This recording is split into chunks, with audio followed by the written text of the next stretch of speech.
Apple has threatened to remove services such as FaceTime and iMessage from the UK rather than weaken security features if new government proposals are enacted.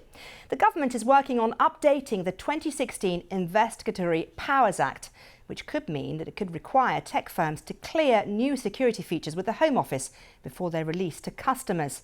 So how serious is this Apple threat? That's a question I asked our technology editor, Zoe Kleiman. If you go back to 2015 when it was being created, Apple was very vocal about it then, and it's certainly coming out fighting now. The government's currently holding a consultation over these proposed amendments, and Apple has submitted a 9-page document outlining its objections.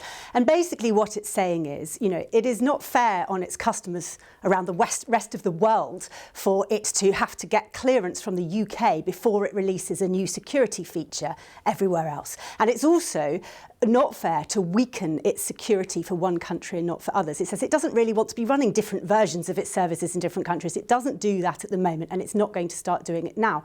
So what it is saying is, if these changes come in, rather than go down that route, it will just pull the services altogether.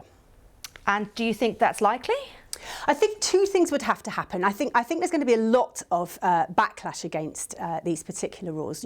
What we're focusing on is already the government, the Home Office in particular, has the power to demand that a company disables its encryption, its security, if it believes that there's an issue of national security or harm to children. But there's currently a process in which that has to be reviewed. There's a third-party oversight process. There's an appeals process. And while all of that is going on, the tech firm doesn't have to act. It doesn't have to do anything.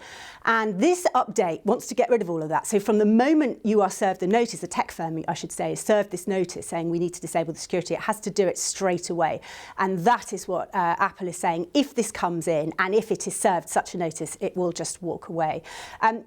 I don't know how seriously this is going to be taken. It's not something that's going to come in soon. It's certainly not something that's going to happen overnight. If you use FaceTime and iMessage, please don't panic. It's not going to disappear right now. But I think what we are starting to see, there's been a lot of regulation that's come the way of these tech firms from the UK government particularly. And I think we are now starting to see these tech firms say, OK, we have been reasonable, but you can't hold our product around the world.